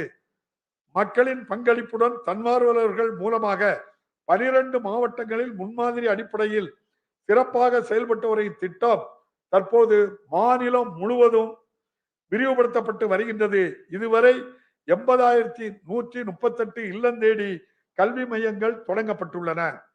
இடைநின்ற குழந்தைகள் மீண்டும் பள்ளிக்கு அழைத்து வருவதற்கான நடவடிக்கை பெருமளவில் மேற்கொள்ளப்பட்டுள்ளன. பல்வேறு துறைகளைச் சேர்ந்த 80,000 அலுவலர்களை பயன்படுத்தி GPS செயலி வாயிலாக முறையாக கணக்கெடுத்து 1,73,792 குழந்தைகள் அவர்களின் வயதுக்கு ஏற்ற வகுப்புகளில் வெற்றிகரமாக சேர்க்கப்பட்டுள்ளனர். ஒரு நாட்டின் எதிர்காலம் வகுப்பறைகளில்தான் வடிவமைக்கப்படுகிறது என்பதை நமது அரசு நன்கு உணர்ந்துள்ளது. தாய்மொழி பற்றும் உலகை வெல்ல உதவும் ஆங்கிலமும் இணைந்த இருமொழி கொள்கை அனைவரையும் உள்ளடக்கிய வளர்ச்சியை உறுதி செய்யும் சமூக நீதி பார்வை அறிவியல் வழி சிந்தனையும் தொழில் முனையும் திறனும் படைத்த இளைஞர்கள் சமுதாயம் கலை இலக்கியம் விளையாட்டு என பன்முக திறன் கொண்ட வெற்றியாளர்களை உருவாக்குவதில் ஆகியவற்றை முதன்மை இலக்குகளாக முன்வைத்து செயலாற்றிட பல்வேறு முயற்சிகளை எடுத்து வருகிறோம். இந்த உரிய நோக்கங்களுக்கு செயல் வடிவம் தந்திடும் வகையில் மாநில கல்வி அமைப்பின் முதுகெலும்பாய் திகழும் அரசு பள்ளிகளை நவீனமாக்கிட ஒரு மாபெரும் திட்டம் அடுத்த 5 ஆண்டுகளில் செயல்படுத்தப்படும். தமிழ்நாட்டில் உள்ள 24,345 அரசு தொடக்க பள்ளிகள் அனைத்திலும் திறன்மிகு வகுப்பறைகள் ஸ்மார்ட் கிளாஸ் ரூம், உயர்ந்து வரும் மாணவர் சேர்க்கைக்கேற்ப புதிய கட்டடங்கள் 6,992 நடுநிலை உயர்நிலை மேல்நிலை பள்ளிகளிலும் உயர் தொழில்நுட்ப கணினி ஆய்வகங்கள் நவீன அறிவியல் மற்றும் தொழில் ஆய்வகங்கள் அனைத்து பள்ளிகளுக்கும் அகன்ற அலைவரிசை பிராட்பேண்ட் வசதி தூய்மையான பராமரிப்புடன் கூடிய சுகாதார வளாகங்கள் உருவாக்கப்படும். இவை மட்டுமன்றி நாட்டின் தலைசிறந்த கல்வியாளர்களின் வழிகாட்டுதலுடன் ஆசிரியர்களுக்கான புத்தாக்க பயிற்சிகளும் மாணவர்களுக்கான மென்திறன் வளர்ப்பும் பயிற்சிகளும் வழங்கப்படும். மாநிலத்தில் உள்ள அனைத்து உயர்கல்வி நிறுவனங்களின் தரத்தை மேம்படுத்த இந்த அரசு முனைந்துள்ளது. கலை மற்றும் அறிவியல் பொறியியல் கல்லூரிகள் அனைத்து பல்கலைக்கழகங்களில் உள்ள பேராசிரியர்களும் மாணவர்களும் பயனடையும் வகையில் உயர்தர கல்வி தொழில்நுட்ப தளங்களை அமைப்பதற்கான நடவடிக்கைகள் தொடங்கப்பட்டுள்ளன. மாணவர்களுக்கு வேலை வாய்ப்பை உருவாக்கி தரும் வகையில் வல்லுநர்களுடன் கலந்து ஆலோசித்து உயர்கல்வி பாடத்திட்டத்தை மறுசீரமைக்கவும் அரசு முயற்சி செய்து வருகின்றது. இது தவிர தொழில்துறையின் உதவியுடன் பல் தொழில்நுட்ப கல்லூரிகளில் பாடத்திட்டத்தையும் ஆய்வக வசதிகளையும் மேம்படுத்த நடவடிக்கைகள் மேற்கொள்ளப்படும். முன்னுரிமை அடிப்படையில் 7.5% ஒதுக்கீட்டில் பொறியியல் போன்ற தொழிற்படிப்புகளில் சேரும் அரசு பள்ளி மாணவர்களின் கல்வி கட்டணம், விடுதி கட்டணம், கலந்தாய்வு கட்டணம் உள்ளிட்ட அனைத்து கட்டணங்களையும் அரசே ஏற்க முடிவு செய்யப்பட்டுள்ளது.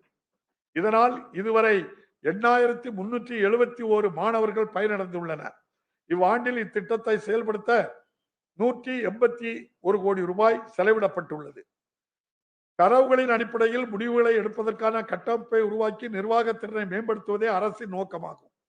பல்வேறு துறைகளின் தரவுகளை ஒருங்கிணைத்து ஆராய்வதன் மூலம் அரசு திட்டங்களின் பலன்களை உரிய பயனாளிகளுக்கு கொண்டு செல்வதே தரவு தூய்மை திட்டத்தின் நோக்கமாகும். வெளிப்படைத்தன்மையையும் பொறுப்புணர்வையும் மேம்படுத்தி கோப்புகளின் மீது விரைவாக முடிவெடுக்கவும் மின் அலுவலக முறையை ஆபீஸ் செயல்படுத்துவதற்கான பணிகள் மேற்கொள்ளப்பட்டு வருகின்றன. அரசின் சொத்துக்களை திறம்பட மேலாண்மை செய்வதற்கு தகுந்த தொழில்நுட்பத்துடன் கூடிய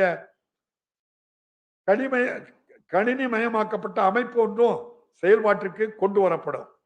தரவு மையங்களில் டேட்டா சென்டர் 30,000 கோடி ரூபாய் அளவிலான முதலீட்டை ஈர்த்து தரவு மைய முதலீடுகளின் முகவரியாக தமிழ்நாடு உருவெடுத்துள்ளது.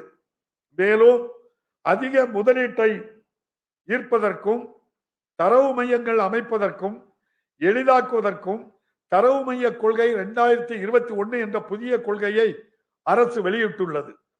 தெற்காசியாவிலேயே முதலீடுகளுக்கு உகந்த முதல் முகவரியாக தமிழ்நாட்டை மாற்றிட இந்த அரசு உறுதியாக உள்ளது. இந்த அரசு பொறுப்பேற்ற பின் கடந்த 7 மாதங்களில் 3 முதலீட்டாளர்கள் மாநாடுகளை நடத்தியது. இதன் பயனாக 56,230 கோடி ரூபாய் முதலீட்டில் 1,74,999 நபர்களுக்கு வேலை வாய்ப்புகளை உருவாக்கக்கூடிய 109 புரிந்துணர்வு ஒப்பந்தங்கள் கையெழுத்திடப்பட்டுள்ளன. இதில் இதுவரை 21,508 கோடி ரூபாய் மதிப்பிலான திட்டங்கள் தொடங்கப்பட்டுள்ளன. கோவிட் பெருந்தொற்று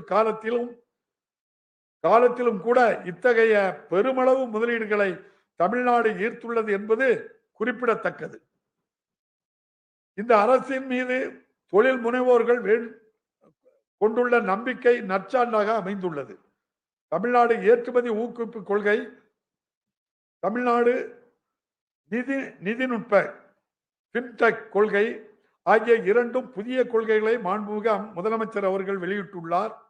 தமிழ்நாட்டின் பொருளாதாரம் 2030 ஆண்டிற்குள் $1,00,000 கோடி என்ற இலக்கை அடைய இக்கொள்கைகள் மிக முக்கிய பங்கு வகிக்கும். மருத்துவ கருவிகள் உற்பத்தி துறை ஒரு வளர்ந்து வரும் துறையாக கண்டறியப்பட்டுள்ளது. இந்த தொழிலுக்கு உகந்த சூழலை உருவாக்குவதற்காக ஒரக்கடத்தில் 150 ஏக்கர் பரப்பளவில் மருத்துவ கருவிகள் பூங்கா ஒன்றை அரசு அமைத்து வருகின்றது. நமது நாட்டிற்கே முன்னோடியாக ஒரு மாபெரும் அரைகலன் பூங்காவினை பர்னிச்சர் பார்க் தூத்துக்குடியில் 1,100 ஏக்கர் பரப்பளவில் இந்த அரசு அமைத்து வருகின்றது. இந்த பூங்காவில் தொழில் தொடங்க முன்வரும் முதலீட்டாளர்களுக்கு சிறப்பு சலுகைகள் அறிவிக்கப்பட்டுள்ளன. இந்த பூங்காவின் முதல் கட்ட பணிகளை இம்மாத இறுதிக்குள் மாண்புமிகு முதலமைச்சர் அவர்கள் தொடங்கி வைக்க உள்ளார் என்பதை மகிழ்ச்சியுடன் தெரிவித்துக் கொள்கிறேன். இந்த இரு பூங்காக்கள் மூலம் கிட்டத்தட்ட 3 லட்சம் நபர்களுக்கு வேலை வாய்ப்புகள் உருவாக்கப்படும். மாநிலத்தின் பொருளாதார வளர்ச்சிக்கும் வேலை வாய்ப்புகளை அளிப்பதிலும் ஒரு முக்கிய காரணியாக குறு சிறு நடுத்தர தொழில் நிறுவனங்கள் துறை விளங்கி வருகிறது. குறு சிறு நடுத்தர தொழில்கள் நிறுவனங்களுக்கு கோவிட் பெருந்தொற்றால் ஏற்பட்ட நெருக்கடிகளை களையவும் கடன் பெறுவதில் உள்ள சிக்கல்களை தீர்க்கவும் இந்த அரசு பல விரைவான நடவடிக்கைகளை எடுத்து வருகின்றது. குறு சிறு நடுத்தர நிறுவனங்களுக்கு வணிக வங்கிகள் அதிக கடன் வழங்குவதை ஊக்குவித்து வங்கி சாரா நிதி நிறுவனங்கள் குறைந்த வட்டியில் கடன் வழங்குவதற்கு இவ் அரசின் தமிழ்நாடு மாநில கடன் உத்தரவாத திட்டம் வழிகோலும். வரும் ஆண்டு தொடங்கப்பட உள்ள வேளாண் தொழில்களுக்கான பெருவழி திட்டம் காவிரி டெல்டா மாவட்டங்களில் வேளாண்மை சார்ந்த தொழில்களை ஊக்குவிப்பதன் மூலம் தொழில் கட்டமைப்பு குறைபாடுகளை நிவர்த்தி செய்யும். தமிழ்நாடு சிறு தொழில் வளர்ச்சி கழகம் 5 தொழிற்பேட்டைகளை 241 கோடி ரூபாய் செலவில் அமைக்க நடவடிக்கைகள் மேற்கொள்ளப்பட்டு வருகிறது. குறு சிறு நடுத்தர தொழில் முனைவோர் பயன்பெறும் வகையில் தொழிற்பேட்டைகளில் மனை நிலை எதிர்காலத்தில் ஏற்றப்படக்கூடிய தொழில் கண்டறியப்பட்ட துறைகளில் நமது மாணவர்களை பயிற்றுவிப்பதற்காக தேசிய மற்றும் பன்னாட்டு அமைப்புகளுடன் இணைந்து அரசு தொழிற்பயிற்சி நிலையங்களில் நவீன தொழில் பயிற்சிகள் அரசால் தொடங்கப்படும். கோவிட் பெருந்தொற்றினால் நெசவாளர்களுக்கு ஏற்பட்டுள்ள பாதிப்பை இந்த அரசு உணர்ந்துள்ளது. கடந்த 2 ஆண்டுகளாக நிலுவையில் இருந்த நெசவாளர் கூட்டுறவு சங்கங்களுக்கு வழங்கப்பட்டிருக்க வேண்டிய தள்ளுபடி தொகையான 160 கோடி ரூபாயை அரசு விடுவித்துள்ளது. இத்துடன் மின் வணிக வலைத்தளம் TN காதி என்ற கைபேசி செயலி போன்ற பல்வேறு புதுமையான நடவடிக்கைகளையும் இந்த அரசு மேற்கொண்டுள்ளது. குறைந்த மின் அழுத்தத்தையும் கூடுதல் மின் சுமையை தவிர்க்கவும் தடையில்லா மின்சாரம் வழங்குவதை உறுதி செய்யவும் மாநிலம் முழுவதும் 8905 மின் பகிர்மான மின்மாற்றிகள் அமைக்கப்பட்டு வருகின்றன. வேளாண் பெருமக்கள் பயன்பெறும் வகையில் இந்த ஆண்டு மட்டும் 1,00,000 புதிய விவசாய மின் இணைப்புகள் வழங்கப்படும் என இந்த அரசு அறிவித்துள்ளது. நாடு முழுவதும் நிலக்கரி பற்றாக்குறை நிலவிய போதும் பெருமளவில் மழை வெள்ளத்தால் பாதிப்புகள் ஏற்பட்ட போதும் தங்கு தடையின்றி மின்சாரம் வழங்கப்பட்டதற்கு இந்த அரசின் சீரிய முயற்சிகளே காரணமாகும். உள்ளாட்சி அமைப்புகளுக்கு அதிகாரம் அளிப்பதன் மூலம் மக்களாட்சியினை கடைகோடியிலும் உறுதிப்படுத்துவதே இந்த அரசின் முக்கிய நோக்கமாகும். இவ்வரசு பதவியேற்றவுடன் நீண்ட காலமாக நடைபெறாமல் இருந்த 9 மாவட்டங்களில் ஊரக உள்ளாட்சி தேர்தல்களை வெற்றிகரமாக நடத்தியது. மேலும் நீண்ட இடைவெளிக்கு பிறகு 2/10/2021 அன்று அனைத்து ஊராட்சிகளிலும் கிராம சபைகள் நடைபெற்றன. நகர்ப்புற உள்ளாட்சி தேர்தல்களையும் விரைவில் நடத்திட தேவையான நடவடிக்கைகளை இந்த அரசு மேற்கொண்டு வருகின்றது. அடிப்படை கட்டமைப்பு வசதிகளை வழங்குவதன் மூலம் கிராமங்களின் முழுமையான வளர்ச்சியை உறுதி செய்வதற்காக அனைத்து கிராம அண்ணாமலர்ச்சி திட்டத்திற்கு இந்த அரசு புத்துயிர் அளித்துள்ளது. இந்த ஆண்டு 1997 ஊராட்சிகளில் ரூபாய் 1200 கோடி செலவில் இத்திட்டம் செயல்படுத்தப்பட்டு வருகின்றது. புத்தகங்களை வாசிக்கும் பழக்கத்தையும் பகுத்தறிவு சிந்தனையையும் ஊக்குவிப்பதற்காக 4116 கிராமப்புற நூலகங்கள் ரூபாய் 92 கோடி மதிப்பீட்டில் புனரமைக்கப்பட இருக்கின்றன. 1997 ஆண்டு முதல் 2001 ஆண்டு வரை கட்டப்பட்ட 145 பெரியார் நினைவு சமத்துவபுரங்களின் கட்டமைப்பை மேம்படுத்தும் பணிகள் இந்த ஆண்டு முதல் படிப்படியாக செயல்படுத்தப்படும். நாட்டில் நகர்ப்புறங்கள் அதிகமுள்ள மாநிலங்களில் தமிழ்நாடு ஒன்றாகும். நகர்ப்புறங்களில் மக்களின் வாழ்க்கை தரத்தை உயர்த்துவதற்கும் கட்டமைப்பு வசதிகளை மேம்படுத்துவதற்கும் இந்த அரசு தீர்மானித்துள்ளது.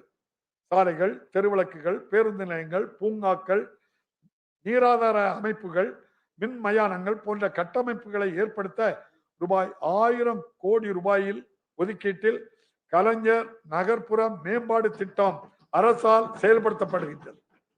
வளர்ச்சி திட்டங்களில் மக்களை நேரடியாக ஈடுபடுத்தும் நோக்கத்துடன் தொடங்கப்பட்டு நிறைவாக செயல்பட்ட நமக்கு நாமே திட்டம் மீண்டும் செயல்படுத்தப்பட்டு வருகின்றது. நகர்ப்புற ஏழைகளுக்கு வேலை வாய்ப்புகளை பெருக்குவதற்கு 100 கோடி ரூபாய் மதிப்பீட்டில் நகர்ப்புற வேலைவாய்ப்பு திட்டம் அரசால் தொடங்கப்பட்டுள்ளது. இத்திட்டம் சமூக பாதுகாப்பை வழங்குவது மட்டுமல்லாமல் பொது சொத்துக்களை உருவாக்கி பராமரிக்கவும் உதவும். இத்திட்டத்தில் இதுவரை 31,620 நபர்கள் பணிபுரிய கண்டறியப்பட்டு 16,526 நபர்களுக்கு வேலைக்கான அடையாள அட்டைகள் வழங்கப்பட்டுள்ளன. தலைநகர் சென்னையின் வளர்ச்சியில் அரசு தனி கவனம் செலுத்தி வருகின்றது. இதற்காக 500 கோடி ரூபாய் மதிப்பில் சிங்கார சென்னை 2.0 திட்டம், 430 மில்லியன் டாலர் மதிப்பில் சென்னை மாநகர கூட்டாண்மை திட்டம், 905 கோடி ரூபாய் மதிப்பில் சென்னை மாநகர திறன்மிகு போக்குவரத்து அமைப்பு போன்ற பல திட்டங்களை செயல்படுத்தி சாலைகள், போக்குவரத்து, வெள்ள நீர் வடிகால்கள், குடிநீர் வழங்கல், பொழுதுபோக்கு வெளிகள் உள்ளிட்ட சமூக கட்டமைப்பு வசதிகளை அரசு ஏற்படுத்தி வருகின்றது. அடுத்த 10 ஆண்டுகளில் தமிழ்நாட்டை குடிசைகளற்ற மாநிலமாக மாற்ற வேண்டும் என்பதே மாண்புமிகு முதலமைச்சர் அவர்களின் தொலைநோக்கு திட்டமாகும். குடிசைகளை மாற்றுவது மட்டுமல்லாமல் குடிசைகளில் வாழும் மக்களின் வாழ்விடத்தையும் வாழ்க்கை தரத்தையும் உயர்த்துவது என்ற அரசின் நோக்கத்தை எடுத்துக்காட்டும் வகையில் தமிழ்நாடு குடிசை பகுதி மாற்று வாரியத்தின் பெயர் தமிழ்நாடு நகர்ப்புற வாழ்விட மேம்பாட்டு வாரியம் என மாற்றப்பட்டுள்ளது. நகர்ப்புற ஏழைகள் குறைந்த விலையில் குடியிருப்புகளை பெறும் வகையில் பயனாளிகளின் பங்களிப்பு தொகை குறைக்கப்பட்டுள்ளது. மேலும் இத்தொகையை எளிதாக தவணை முறையில் செலுத்தவும் வழிவகை செய்யப்பட்டுள்ளது. குடியிருப்போர் நல சங்கங்களின் ஈடுபாட்டுடன் குடியிருப்புகளை முறையாக பராமரிப்பதை உறுதி செய்ய நம் குடியிருப்பு நம் பொறுப்பு என்ற திட்டம் அரசால் செயல்படுத்தப்பட்டு வருகின்றது. பொருளாதாரத்தையும் சமூக வளர்ச்சியையும் உயர்த்துவதற்கு மாநிலத்தில் உள்ள சாலைகளின் கட்டமைப்பு வலுப்படுத்துவதில் இந்த அரசு கவனம் செலுத்துகிறது. முதலமைச்சரின் சாலை மேம்பாடு திட்டத்தில் இந்த ஆண்டில் 2989 கோடி ரூபாய் மதிப்பீட்டில் 894 கிலோமீட்டர் சாலைகளை அகலப்படுத்தவும் பணிகள் மேற்கொள்ளப்படும். சென்னை பெருநகரில் போக்குவரத்து நெரிசலை குறைப்பதற்காக 407 கோடி ரூபாய் மதிப்பீட்டில் பரங்கிமலை மேடவாக்கம் சாலை சந்திப்பில் கீழ்ப்பாலம், பரங்கிமலை பூந்தமல்லி ஆவடி சாலையில் பல்வழி மேம்பாலம், மத்திய கைலாச சந்திப்பில் மேம்பாலம் என 3 முக்கிய திட்டங்களுக்கு அரசால் ஒப்புதல் அளிக்கப்பட்டுள்ளது. மாண்புமிகு முதலமைச்சர் அவர்களால் அறிவிக்கப்பட்ட மகளிருக்கு இலவச பேருந்து பயண திட்டத்தினால் கடந்த 4 மாதங்களில் மகளிர் பயணிகளின் எண்ணிக்கை 40% இருந்து 61% உயர்ந்துள்ளது. மகளிரிடையே பெரும் வரவேற்பை பெற்றுள்ள இத்திட்டம் பெண்களின் சமூக பொருளாதார முன்னேற்றத்திற்கு வழிவகை செய்யும்.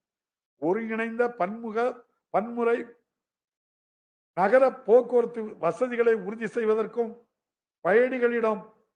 பயணிகளுக்கு செல்லிடம் வரை போக்குவரத்து இணைப்பை வழங்கவும் சென்னை மெட்ரோ ரயில் நிலையங்களிலிருந்து நகரின் பல்வேறு பகுதிகளுக்கு சிற்றுந்து சேவை தொடங்கப்பட உள்ளது.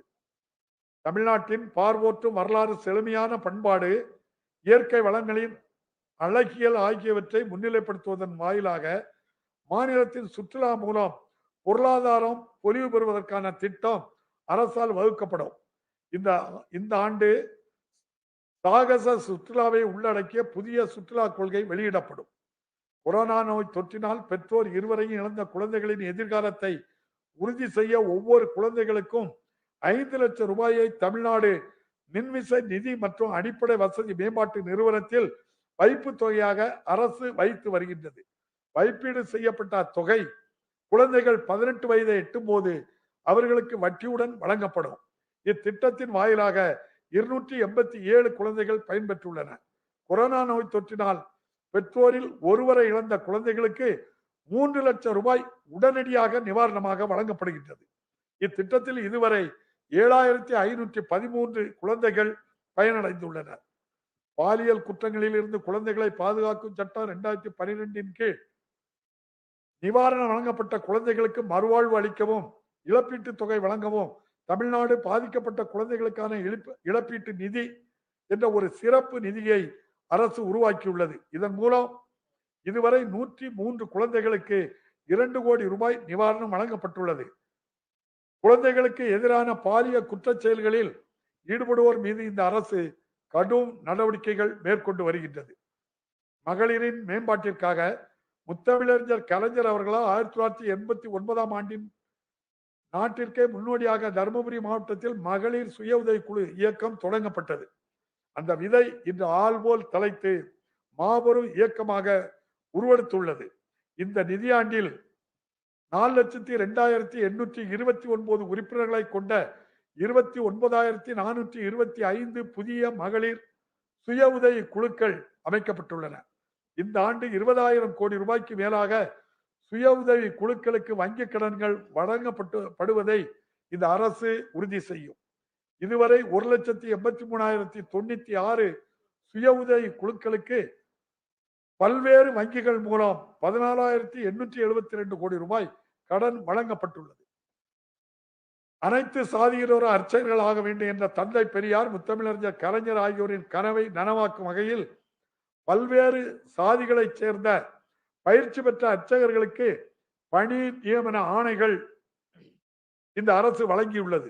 இந்த அரசு பொறுப்பேற்ற பின் திருக்கோயில்களுக்கு சொந்தமான சுமார் 1,1628.61 கோடி ரூபாய் மதிப்பில் 432.82 ஏக்கர் பரப்பளவு ஆக்கிரமிப்பு நிலங்கள் மீட்கப்பட்டுள்ளன.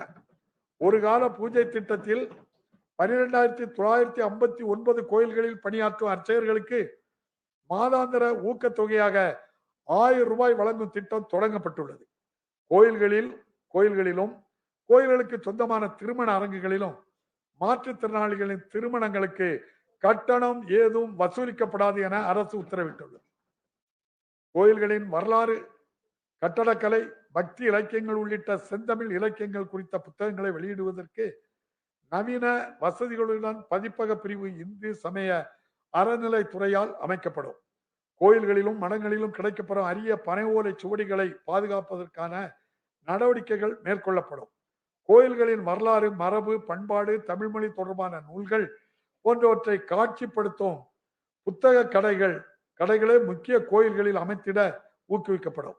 இந்து சமய அறநிலைத்துறையின் கட்டுப்பாட்டில் உள்ள பாழடைந்த திருக்கோயில்களை பழமை மாறாமல் புதுப்பிக்கவும் புனரமைத்து பாதுகாத்திடவும் உரிய ஆலோசனைகளை வழங்கிட மிகுந்த அனுபவம் வாய்ந்த மத்திய மாநில தொல்லியல் துறைகளிலிருந்து ஓய்வு பெற்ற அலுவலர்கள் தொல்லியல் ஆலோசகர்களாக நியமனம் செய்யப்பட்டுள்ளனர். திருக்கோவில் நிலங்களை மீட்டெடுப்பதிலும் திருக்கோவில் சொத்துக்களை சிறப்பாக மேலாண்மை செய்வதிலும் இந்த அரசு மேற்கொண்டுள்ள பல்வேறு முனைப்பான நடவடிக்கைகளை நான் மனமாற பாராட்டுகிறேன். அண்மையில் தமிழ்நாடு தொல்லியல் துறைகளால் மேற்கொள்ளப்பட்ட ஆய்வில் தன்பொருணை என்று அழைக்கப்பட்ட தாமிரபரணி ஆற்றங்கரை நாகரிகமானது 3200 ஆண்டுகளுக்கு முற்பட்டது என அறிவியல் ரீதியாக உறுதி செய்யப்பட்டுள்ளது. ஆதிச்சநல்லூர், சிவகலை, கொற்கை உள்ளிட்ட பகுதிகளில் மேற்கொள்ளப்பட்ட அகழ் ஆய்வுகளின் போது கிடைத்த அரிய பொருட்களை அழகுற காட்சிப்படுத்தும் விதமாக நவீன வசதிகளுடன் கூடிய அருங்காட்சியகம் அமைப்பதற்கான பணிகள் விரைவில் தொடங்கப்பட உள்ளன. தொல்லியல் களங்களை பாதுகாக்கும் வகையில் தொல்லியல் களங்களிலும் முக்கியத்துவம் வாய்ந்த தொல்லியல் இடங்களை சுற்றியுள்ள பகுதிகளிலும் சுரங்க நடவடிக்கைகளை மேற்கொள்ள அரசு தடை விதித்துள்ளது. சமூகத்தில் உள்ள ஒவ்வொரு நபருக்கும், குறிப்பாக சமூகத்தின் விளிம்பு நிலையில் உள்ளோருக்கு சுயமரியாதை, கண்ணியம் மற்றும் சமூக நீதியை உறுதிப்படுத்துவதே திராவிட இயக்கத்தின் அடிப்படை சித்தாந்தம். மாண்புமிகு முதலமைச்சர் அவர்கள் நரிக்குறவர், இருளர் ஆகியோரின் குடும்பங்கள் இருப்பிடத்திற்கே சென்று அவர்களுடைய தேவைகளை நிறைவேற்றியது போன்ற செயல்கள் விளிம்பு நிலையில் உள்ளோர் மீது அவர் வைத்திருக்கும் தனிப்பட்ட அக்கறையை வெளிப்படுத்துகின்றது. பட்டியலின பழங்குடி மக்கள் உரிமைகளை பாதுகாப்பதற்காக தன்னாட்சி அதிகாரங்களுடன் சட்டப்படி அமைக்கப்பட்ட தமிழ்நாடு ஆதிதிராவிடர் மற்றும் பழங்குடியினருக்கான மாநில ஆணையத்தை அரசு உருவாக்கியதன் மூலம் அவர்களின் நீண்டகால கோரிக்கையை நிறைவேற்றப்பட்டுள்ளது. ஆதிதிராவிடர், பழங்குடியினர், பிற்படுத்தப்பட்டோர், மிகவும் பிற்படுத்தப்பட்டோர், சீர்மரபினர் பிரிவுகளை சார்ந்த மாணவர்களின் நலன் கருதி அவர்களுக்கு அளிக்கப்படும் சலுகைகளை உயர்த்துதல், புதிய விடுதிகளுக்கு ஒப்புதல் அளித்தல், புதிய பயிற்சி திட்டங்களை தொடங்குதல் போன்ற பல்வேறு நடவடிக்கைகளை இந்த அரசு எடுத்துள்ளது. மாண்புமிகு முதலமைச்சர் அவர்களின் இடையறா முயற்சியின் பயனாக இளநிலை மற்றும் நிறைநிலை மருத்துவ படிப்புகளில் அகில இந்திய அளவிலான இடஒதுக்கீட்டில் இதர பிற்படுத்தப்பட்டோருக்கு ஓபிசிஎஸ்க்கு 27% இடஒதுக்கீடு சாத்தியமானது.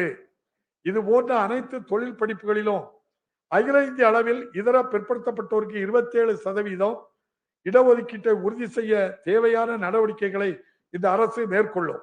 இவ்வாறு நீதி கட்சியின் காலத்தில் இருந்தே சமூக நீதி கருத்துக்களை முன்வைத்து மானுடம் வெல்லும் பாதையில் மற்ற மாநிலங்களை வழிநடத்தி செல்லும் தமிழ்நாட்டின் வரலாற்று பொறுப்பை இந்த அரசு நிறைவேற்றும். பொதுவாக நுழைவுத் தேர்வுகள் கிராமப்புற மாணவர்களுக்கு ஒரு சமனற்ற தளத்தையும் பாதிப்புகளையும் ஏற்படுத்துகின்றன.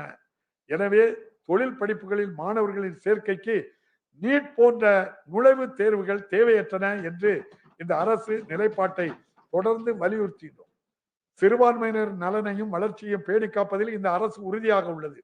தமிழ்நாட்டிலிருந்து ஹஜ், ஜெருசலேம் போன்ற புனித பயணம் மேற்கொள்வோருக்கு மானியத்தை அரசு தொடர்ந்து வழங்கும். சிறுபான்மையினரை கவலையடை செய்த குடியுரிமை சட்டத்தினை திரும்ப பெற வேண்டும் என்ற இம்மாமன்றம் தீர்மானம் நிறைவேற்றியுள்ளது. இத்தீர்மானத்தின் நோக்கத்தை நிறைவேற்றிட தேவையான அனைத்து நடவடிக்கைகளையும் இந்த அரசு மேற்கொள்ளும்.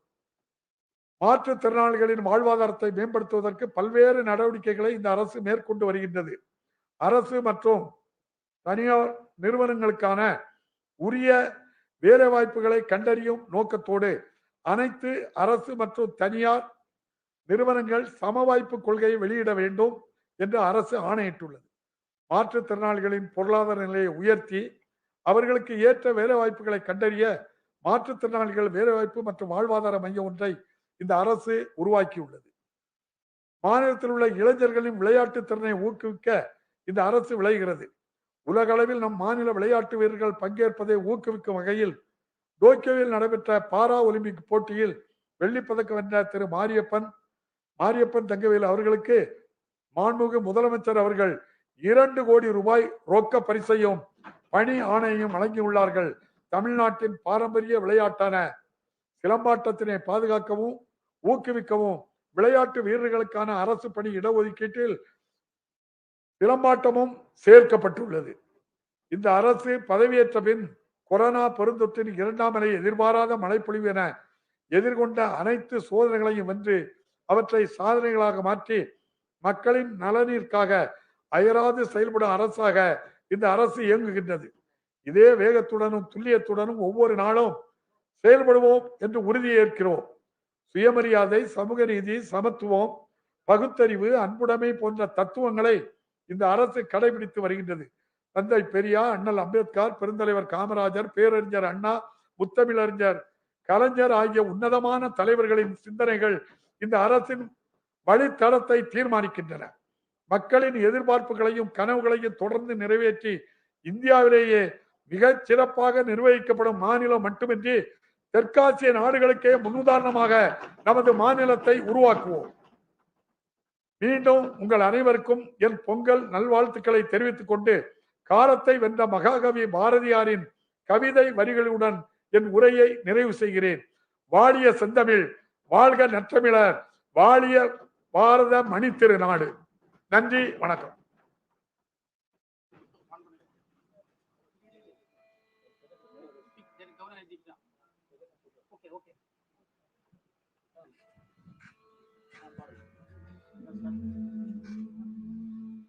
जनगण मन अधिनायक जय हे भारत भाग्य विधाता। पंजाब सिंध गुजरात मराठा द्राविड उत्कल बंगा, विंध्य हिमाचल यमुना गंगा उच्चल जलधि तरंगा। तव शुभ नामे जागे, तव शुभ आशीष मागे, गाहे तव जय गाथा। जन गण मंगलदायक जय हे भारत भाग्य विधाता।